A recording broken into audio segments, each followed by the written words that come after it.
ಅಲ್ಲಿಂದ ಇದು ಬೆಂಗಳೂರಿನ ಪೊಲೀಸ್ ಕಮಿಷನರ್ ಆ ಜರ್ನಿ ಸರ್.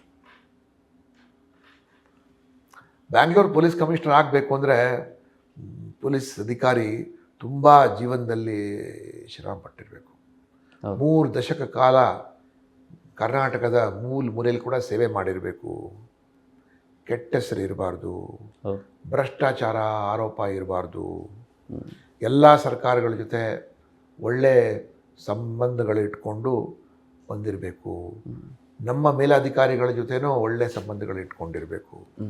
ಆವಾಗ ಹೋಗಿ ಈಗ ನೋಡಿ 65ನೇ ಇಸ್ವಿಲಿ ಬೆಂಗಳೂರು ಪೊಲೀಸ್ ಕಮಿಷನರ್ ಪ್ರಾರಂಭ ಆದ ನಂತರ ನಾನು 35ನೇ ಆಯುಕ್ತ, ಈಗ 38ನೇ ಆಯುಕ್ತರಿಗೆ ಇದ್ದಾರೆ. ಅಂದರೆ ಎಲ್ರಿಗೂ ಸಿಗೋವಂಥ ಆಪರ್ಚುನಿಟಿ ಅಲ್ಲ, ಅದು ಅತ್ಯಂತ ಅಪರೂಪದ ಅವಕಾಶ ಬೆಂಗಳೂರು ಸಿಟಿ ಪೊಲೀಸ್ ಕಮಿಷನರ್ ಆಗೋದಂತ. BBMP ಬಿಡಿ, ಯಾರು IAS ಆಫೀಸರ್ ಬರ್ತಾರೆ ಹೋಗ್ತಾರೆ, ಬಟ್ ನಾಡನ್ನು ರಕ್ಷಣೆ ಮಾಡೋ ಜವಾಬ್ದಾರಿ ಇದಲ್ಲ, ಅದಕ್ಕಿಂತ ಪವಿತ್ರವಾದ ಕೆಲಸ ಅದು ಭಾಳ ಕಮ್ಮಿನೇ. ಬೇರೆ ಅವಾಗೆಲ್ಲ ಒಂದಿಷ್ಟು ರೂಮರ್ಸ್ಗಳು ಸರ್, BJPಯ ನೆರಳಿನ ಅಡಿಯಲ್ಲಿ ಭಾಸ್ಕರ್ ಅವರು ಕಮಿಷನರ್ ಆದ್ರ ಅಂತ ಹೇಳಿ ಒಂದಿಷ್ಟು ಮಾತುಗಳು ಕೇಳಿಬರುತ್ತೆ. ಮಾತಾಡೋಕ್ಕೆ ಏನು ಬೇಕಾದರೂ ಮಾತಾಡ್ತಾರೆ, ಏನು ಬೇಕಾದರೂ. ಅಂದಿನ ಸರ್ಕಾರದ ವಿಶ್ವಾಸ ನನ್ನ ಮೇಲಿತ್ತು, ಅವರನ್ನು ಅವಕಾಶ ಕೊಟ್ಟರು. ನಾನು ಶಕ್ತಿ ಮೀರಿ ನಾನು ನಿಭಾಯಿಸಿದೆ. ನನ್ನ ಅವಧಿಯಲ್ಲಿ CAA NRC ಆಯಿತು, ಕೋವಿಡ್ ಆಯಿತು, ರಾಮ ಜನ್ಮಭೂಮಿದು ವರ್ಡಿಕ್ಟ್ ಕೂಡ ಆಯಿತು.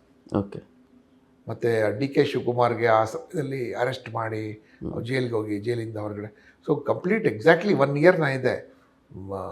ಒಂದು ಗಳಿಗೆನೂ ಪುರ್ಸತ್ತಿರಲಿಲ್ಲ ನಮಗೆ, ಈಗ ಇರೋ ಥರ ಪುರ್ಸತ್ತು ಇರಲಿಲ್ಲ.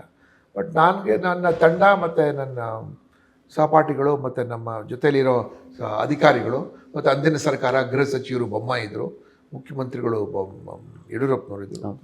ಸೊ ಬಿಕಾಸ್ ಅವ್ರದ್ದೆಲ್ಲ ಸಪೋರ್ಟ್ ಇದ್ದರೆ ಯು ಕ್ಯಾನ್ ರನ್, ಅವ್ರಿಗೆಲ್ಲ ಎದುರಾಕೊಂಡು ಯು ಕ್ಯಾಂಟ್ ರನ್.